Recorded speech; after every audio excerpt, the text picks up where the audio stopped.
The Notorious Jumping Frog of Calaveras County by Mark Twain. Read by Brian Pereira. In compliance with the request of a friend of mine, who wrote me from the East, I called on good-natured, garrulous old Simon Wheeler, and inquired after my friend's friend, Leonidas W. Smiley, as requested to do. And I hereunto append the result. I have a lurking suspicion that Leonidas W. Smiley is a myth, that my friend never knew such a personage, and that he only conjectured that if I asked old Wheeler about him, it would remind him of his infamous Jim Smiley, and he would go to work and bore me to death with some exasperating reminiscence of him, as long as tedious as it should be, useless to me. If that was the design, it succeeded. I found Simon Wheeler dozing comfortably in the barroom stove of the dilapidated tavern in the decayed mining camp of Angels, and I noticed that he was fat and bald-headed, and had an expression of winning gentleness and simplicity upon his tranquil countenance. He roused up and gave me good day. I told him that a friend of mine had commissioned me to make some inquiries about a cherished companion of his boyhood named Leonidas W. Smiley, Reverend Leonidas W. Smiley, a young minister of the gospel who he had heard was at one time a resident of Angel's Camp. I added that if Mr. Wheeler could tell me anything about this Reverend Leonidas W. Smiley, I would feel under many obligations to him. Simon Wheeler backed me into a corner and blockaded me there with his chair, and then sat down and reeled off the monotonous narrative which follows this paragraph. He never smiled, he never frowned. He never changed his voice from the gentle flowing key to which he tuned his initial sentence. He never betrayed the slightest suspicion of enthusiasm, but all through the interminable narrative there ran a vein of impressive earnestness and sincerity, which showed me plainly that, so far from his imagining that there was anything ridiculous or funny about his story, he regarded it as a really important matter, and admired its two heroes as men of transcendent genius in finesse. I let him go on in his own way, and never interrupted him once. Reverend Leonidas W. Well, there was this feller here once by the name of Jim Smiley. In the winter of 49, or maybe it was the spring of 50, I don't recollect exactly. Somehow, though, what makes me think it was one or the other is because I remember the big flume warn't finished when he first come to camp. But anyway, he was the curiousest man about always betting on anything that turned up you ever see. He could get anybody to bet on the other side, and if he couldn't change sides, any way that suited the other man would suit him. Anyway, just so as he got the bet, he was satisfied. But still he was lucky, uncommon lucky. He almost always come out winner. He was always ready and laying for a chance. Couldn't be no solitary thing mentioned, but that feller had often to bet on it. Take every side you please, and I was just telling you, if there was a horse race, you'd find him flush, or you'd find him busted at the end of it. If there was a dog fight, he'd bet on it. If there was a cat fight, he'd bet on it. If there was a chicken fight, he'd bet on it. Why, if there were two birds sitting on a fence, he would bet you which one would fly first. Or if there was a camp meeting, he would be there regular to bet on Parson Walker, which he judged to be the best exhorter about here, and so he was too, and a good man. If he even see a straddlebug start to go anywheres, he would bet you how long it would take him to get to wherever he was going to, and if you took him up, he would follow that straddlebug to Mexico, but what he would find out was that he was bound for how long he was on the road. Lots of the boys here had seen that Smiley, and could tell you about him. Well, it never made no difference to him. He'd bet on anything. The dangest feller.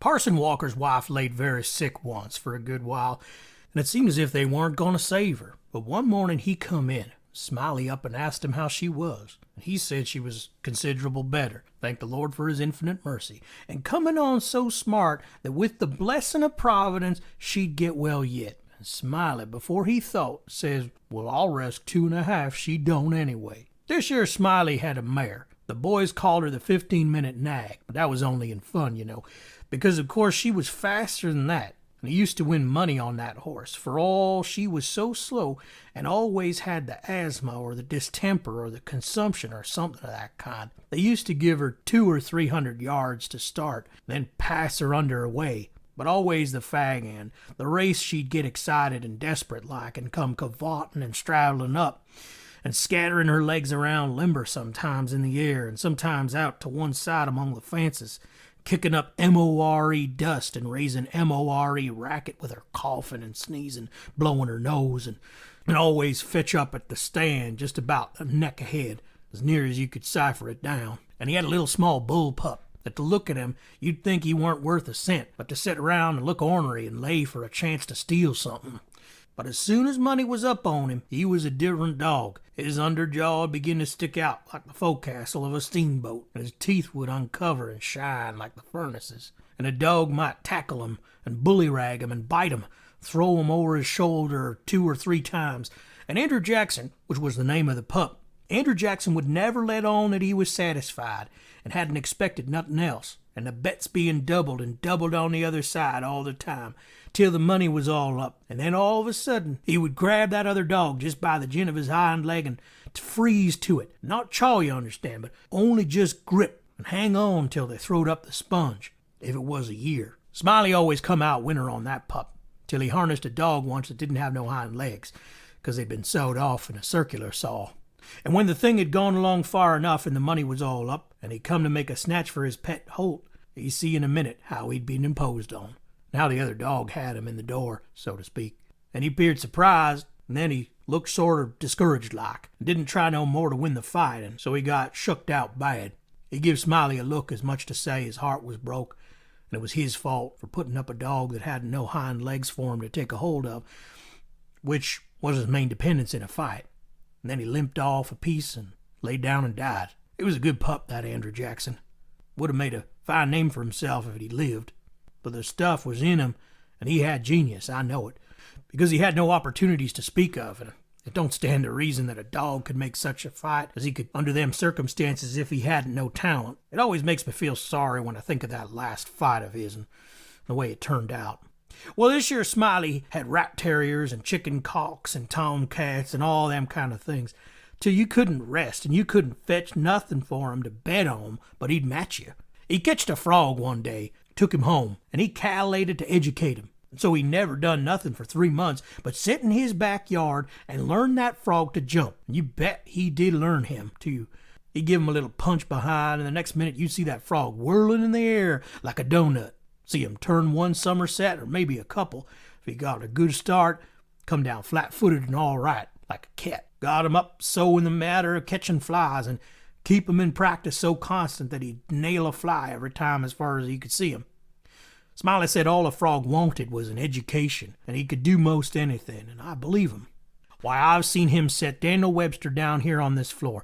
Daniel Webster was the name of the frog, and sing out, "Flies, Daniel, flies." And quicker'n you could wink, he'd spring straight up and snake a fly off the counter there and flop down on the floor, aging as solid as a gob of mud, and fall to scratching the side of his head with his hind foot as indifferent as if he had no idea he'd been doing any more than any other frog might do. You never see a frog so modest and straightforward as he was, for all he was so gifted. And when it come to fair and square jumping on a dead level, he could get over more ground at one straddle than any animal of his breed you ever see. Jumping on a dead level was his strong suit, you understand. And when it come to that, Smiley would ante up money on him as long as he had a red. Smiley was monstrous proud of this frog, and well, he might be, for fellers that had traveled and been everywheres all said he laid over any frog that ever they did see. Well, Smiley kept the beast in a little lattice box, and he used to fetch him downtown sometimes and lay for a bet. One day a feller, a stranger in the camp he was, come across him with this box, and he says, "What might it be you got in this box?" And Smiley says, sorter indifferent like, "It might be a parrot or it might be a canary, but it ain't. It's only just a frog." And the feller took it, looked at it careful, turned it round in his way and that, and says, "So 'tis. Well, what's he good for?" "Well," Smiley says, easy and careless, "he's good enough for one thing, I should judge. He can outjump any frog in Calaveras County." Feller took the shoebox again and took another long particular look and gave it back to Smiley, and he says, very deliberate, "Well," he says, "I don't see no p'ints about that frog that's any better than any other frog." "Maybe you don't," Smiley says. "Maybe you understand frogs, and maybe you don't understand them. Maybe you've had experience, and maybe you ain't only an amateur, as it were. Anyways, I've got my opinion, and I'll risk $40 that he can outjump any frog in Calaveras County. And the feller studied a minute and then says kind of sad like, well, I'm only a stranger here and I ain't got no frog, but if I had a frog, I'd bet you. And then Smiley says, that's all right. If you hold my box for a minute, I'll go get you a frog. So the feller took the box and put up his $40 along with Smiley's, sat down to wait.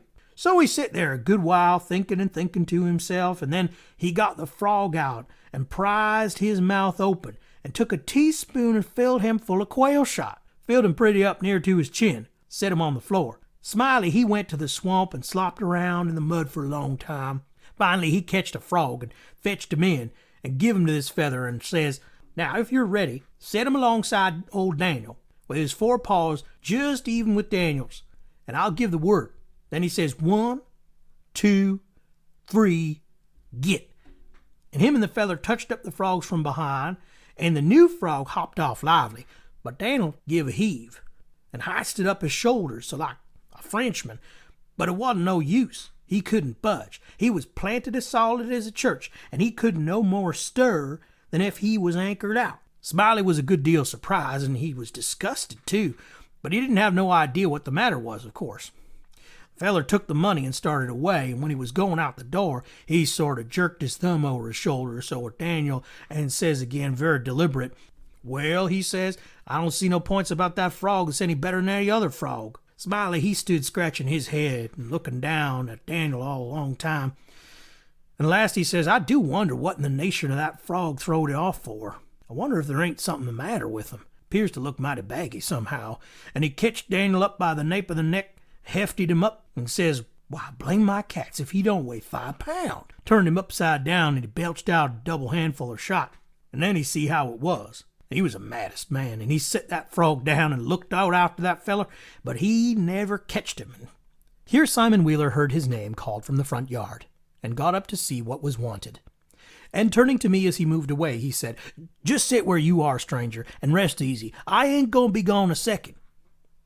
But by your leave, I did not think that a continuation of the history of the enterprising vagabond Jim Smiley would be likely to afford me much information concerning the Reverend Leonidas W. Smiley, and so I started away. At the door I met the sociable Wheeler returning, and he buttonholed me and recommenced. Well, this here Smiley had a yeller one-eyed cow and didn't have no tail and only just a short stump like a banana, and however lacking both time and inclination, I did not wait to hear about the afflicted cow, but took my leave.